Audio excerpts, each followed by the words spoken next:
Hello, I'm Wes Turnbull, and welcome to Freemasons The Inside Story. In this episode, we meet the 44th Grand Master of the United Grand Lodge of Victoria, Hillel Benedykt.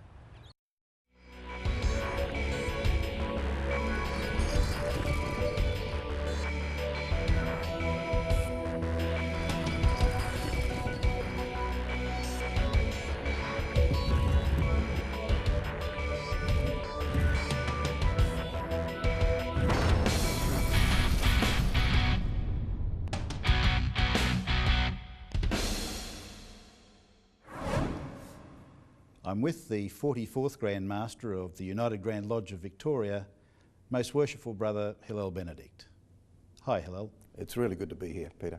You were installed as Grand Master of Freemasons in Victoria, and there were a number of associated events that surrounded that installation ceremony. What did that feel like? It's hard to describe because it's such a big build-up over an extended period of time, and you plan and plan for a very long time, and then the events come and go, and they're very exciting. I did my best to introduce a bit of my heritage into those events, and I trust that people found that interesting and gave them also a bit of insight. So it was a very exciting series of events. It's quite an historic time within the history of Freemasonry in Victoria. It's our 125th anniversary. What does it feel like to be part of that historical commemoration? Well, it's an incredible opportunity, I think, that 125 years in any organisation, let alone one that I'm part of and currently the leader, there's a sense of history and also a sense of the future, because we're contemplating what happened in the past 125 years ago. How would they have imagined we would be running Freemasonry today? And so I guess I'm thinking about, in 125 years from now, when they look back at this time, how will they assess what we've done and what we've contributed to Freemasonry? So it's a very interesting point in time. If we go back 125 years, it probably had high relevance to the community at the time, because many prominent people were Freemasons. Do you think that same relevance still applies today? I think it not only applies today, I think it possibly applies to a greater extent today, because society's changed so much from where it was 125 years ago. There are many distractions for people in society and much less structure and guidance available for young men and for people generally. And I think that to have a community-style organisation like Freemasonry able to do what it does with the community and to improve men in society, that it's even more relevant today than it was 125 years ago. It's very interesting that new members joining are around the age of 36, and I suppose that's got something to do with them looking for more than what community is offering them. No doubt. They're looking for something. The ones that are joining, they've done their research on the internet, they're reasonably well equipped with more information than I had when I joined, for example. So they're looking for something, and they believe Freemasonry provides them with what they're looking for. Well, leading up to your installation as Grand Master, you were the Deputy Grand Master for 2 years. How do you think that prepared you for the office you now hold? Well, one of the great aspects of the Masonic system is the way in which it prepares you for different activities. And certainly the role of the Deputy Grand Master, it's a 2-year apprenticeship where you get to work alongside the Grand Master of the day. And I was very fortunate with Most Worshipful Brother Bob Jones, who included me in a great number of the activities that the Grand Master is involved in, and we shared a lot of those things. So it was a great apprenticeship, such that when I finally got to the end of that 2 years, I felt that I was ready to face all and any of the challenges that would be presented to me. And I suppose in a way you'll be continuing some of the initiatives that Most Worshipful Bob put in place. But what do you see as some of the challenges that you have in the next 2 years, and what would you like to achieve? I think that as society's challenges are going to continue in terms of those distractions, whether they be in terms of the internet or in terms of sports or in terms of other activities that consume people's time. So the challenge to continue to attract young men, also to keep our membership motivated and engaged and wanting to contribute to both the organisation and society, I think they're some of the challenges we face. We've got great opportunities in the philanthropic space that we wish to pursue. There's been a lot of momentum that's been building up over the last decade or so, and I certainly want to see that momentum continuing. Well, certainly philanthropy's a cornerstone of Freemasonry, and I suppose when one considers that we contribute around $1.5 million a year to the community, we hope we're making a difference. Do you see that the community recognises that, or recognises the real principles of Freemasonry generally? Again, we've been on a journey that has been exposing more of that to the general public, and I think we will continue to do that. For example, the strategic alliance with the Blue Ribbon Foundation, where that's a very visible organisation to the community because it's tightly associated with Victoria Police, that has such a great reputation, and they do such wonderful work. And there's so many synergies between what their goals and values are and what ours are. And so I think there's great opportunities there. Now, you come into this role in a partnership. Your wife Sue has spent a long journey through Freemasonry with you.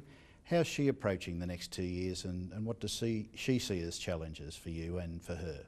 That's a really good question, because I don't think you could accomplish what you need to accomplish in this sort of role without the support of your partner, or in my case, my wife. Funnily enough, we got engaged and married in the same year that I joined Freemasonry, so it's been part of our lives since that time. And we're coming up to being married for 39 years and being Freemasonry 39 years. She is as involved as I am and is motivated by wanting to be part of Freemasonry, part of the community and all the good work that we do.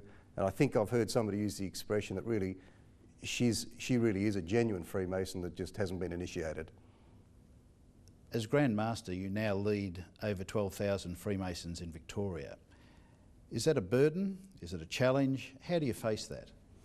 I think it's far from a burden. I feel very honoured to be the Grand Master of 12,000 Freemasons, and I feel a sense of responsibility, which I think is different to a burden, and I'm excited by that responsibility.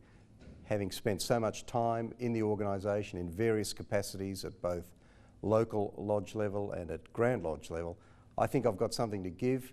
I'm still enthusiastic. I'd like people to enjoy their Freemasonry as much as I do, and I think that that's not a challenge at all. It's just a great opportunity, and it's not given to too many people.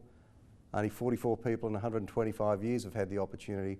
I feel a sense of great accomplishment having reached the position of Grand Master, and I'm very humbled by it all and looking forward to a really exciting 2 years.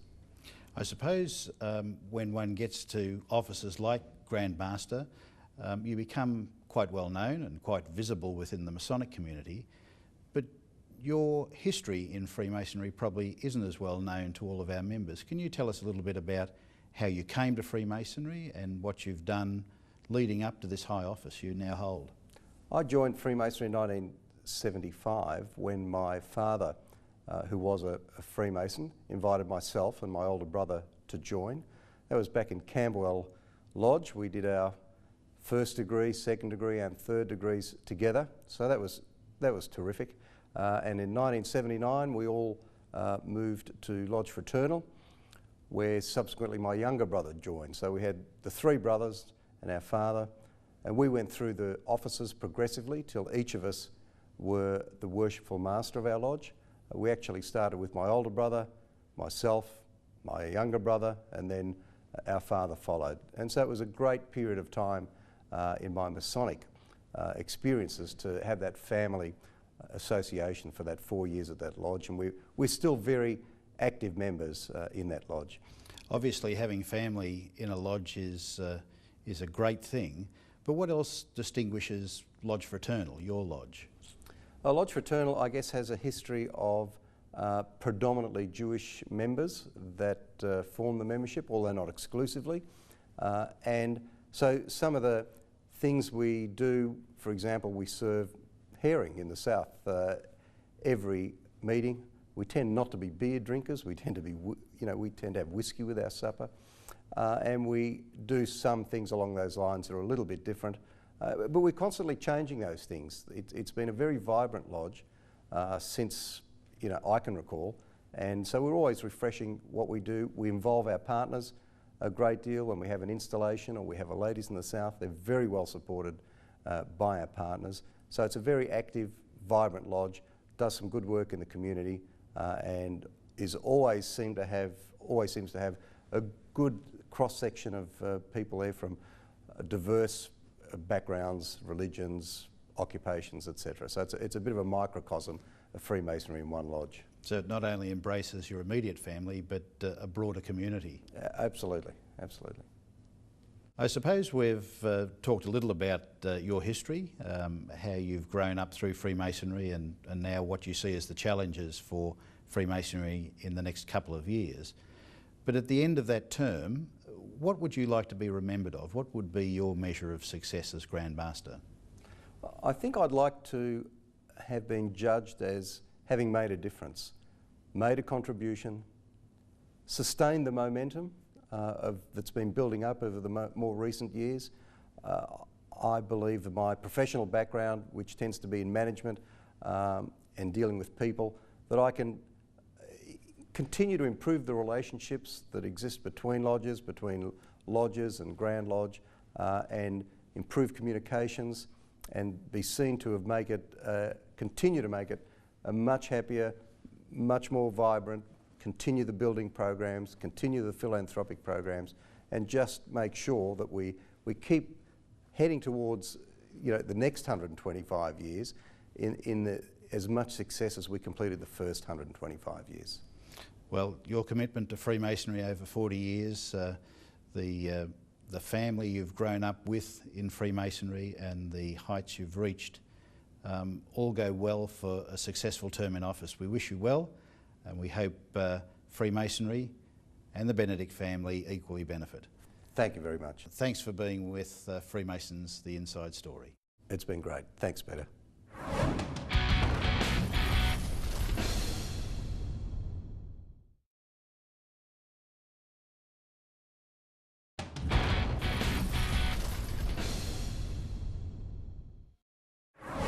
We're here at the New Initiates Cocktail Party. This is a chance for people that have been a part of the organisation for less than a year to get together with their partners and meet some other new members. It's a chance to get together in a fun and friendly environment and have a chat to some other Freemasons. So let's go meet some of the new members.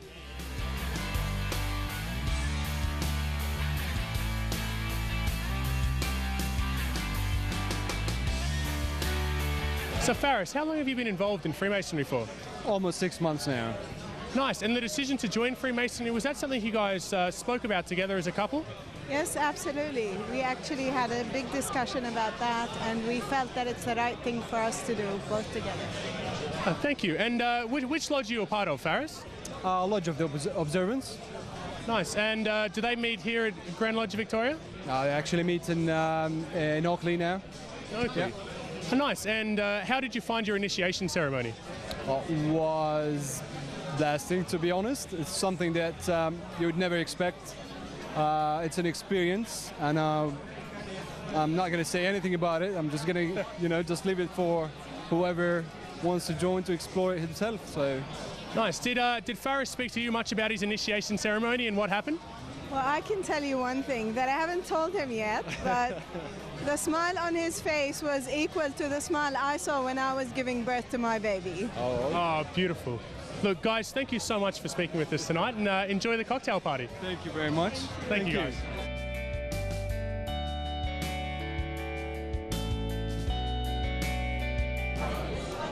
I'm here with Elvin and Philip, and they're going to tell us a little bit about what brought them into Freemasonry.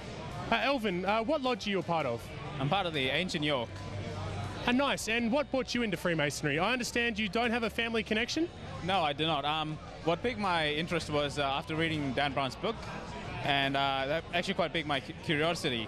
And I wanted to know more about Freemasonry, and actually did my research. And I found out that Freemasonry has got a connection to charity work and everything, and what it stands for, with morality and all the principles in life. Yes. And that actually was my reason why I joined. I wanted to know more about it, get involved, and see what it's all about. Ah, beautiful. Thank you very much for your answer. And Philip, I understand you have a family connection to Freemasonry. Can you tell us a little bit about that? My great-grandfather was a Freemason, and I never knew about it since a very long time. It was kept secret in my family. And I always had this inclination towards Freemasonry. What is Freemasonry about? And after getting in touch with our head office out here in Victoria and speaking to my mom, she let the cat out of the bag that my great-grandfather was a Freemason. And in a certain extent, it was a mystical thing that I was drawn towards Freemasonry. And to me, from a personal view, it's about bringing Freemasonry back into my family.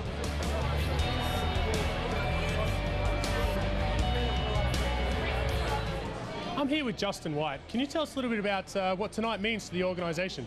Yeah, Jeremy, tonight's a great night. Look, every year we have about 500 to 600 Freemasons that are initiated into the craft. So this is just a really great opportunity for those guys to come along and meet the Grand Master and just have a great time and meet each other and really get to know each other. It's, you know, we kind of do it twice a year. There's around about 200 to 250 twice a year. And it's just a great event. You know, it celebrates the young Freemasons. They get to meet the senior members of the craft, and it's just a really great event. Hi, I'm Jim Spreadbarrow, and welcome to From the Archives. In our museum, we have a large number of artefacts that are a little bit unusual. And one of the challenges we have is to find out how we acquired them and a little bit more about those particular artefacts. The one on display here was presented to a brother J.S. Paulson on his retirement from India by the companions and brethren of the Sovereign Council of West India as a token of esteem for the services he gave Freemasonry in that country. Now, if you have a close look at the object, you'll see that written there, but at the same time you'll see signatures on it. They're the signatures of the brethren who presented it to him, and they've engraved, with obviously an engraving tool, their signature, unique signature on the plate. Just a unique item in our library at Freemasons Victoria.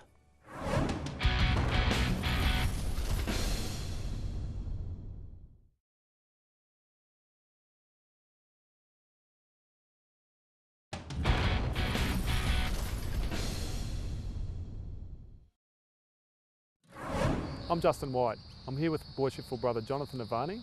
Jonathan, welcome. Thank you, Justin. Pleasure to be here. Jonathan, can you tell us a little bit about yourself, how old you are, what you do, and how did you find yourself in Freemasonry?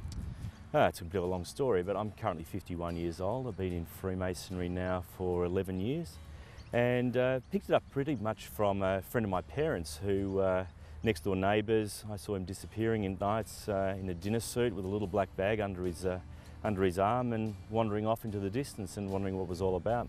Explained to me a little bit about Freemasonry, and it seemed pretty interesting in terms of the history and where it has affected our community and how other communities have benefited from it. And that was at the age of 15, so it's many years later that I picked it up and had the opportunity through a few friends of mine that got me into our lodge, and I've been there ever since.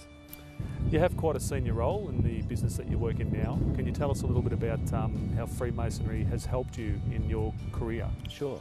I'm the account director with a company called SMS Management and Technology, and SMS are an IT consulting firm.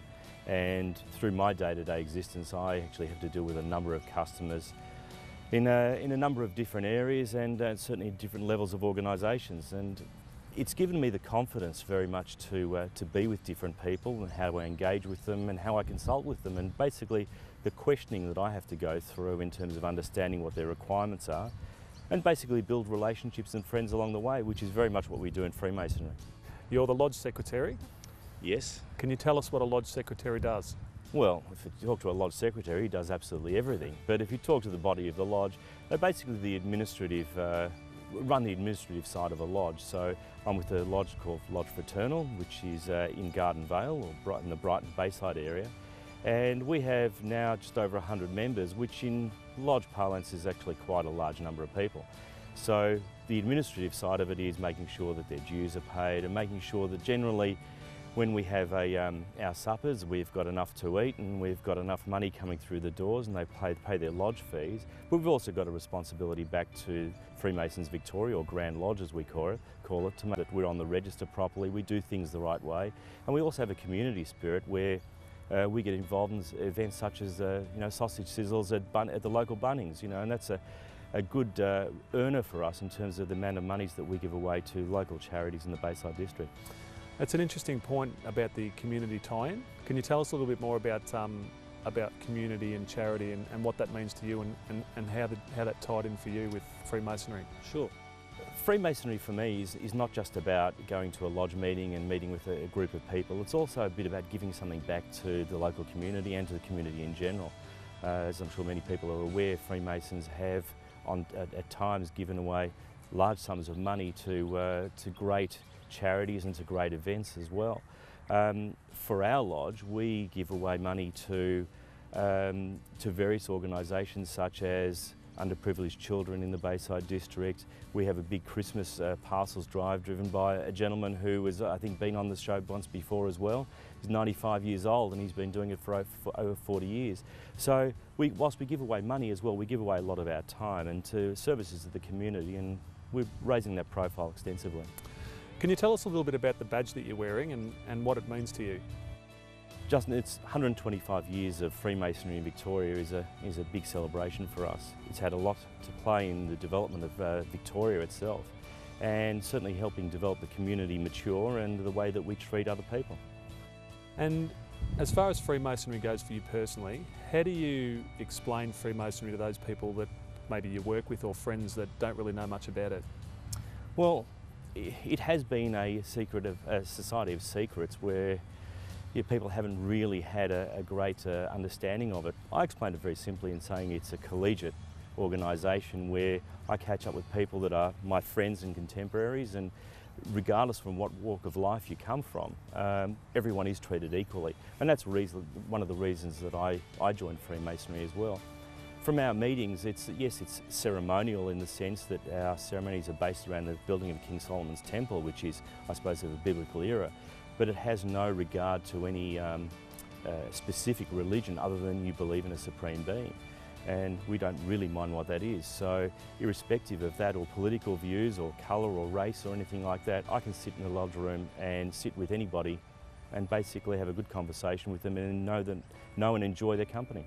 Can you tell us a little bit about your family and how your family is involved in your Masonic experience? I'm married with 2 children. My wife is a corporate lawyer and quite a senior one at that at CGU.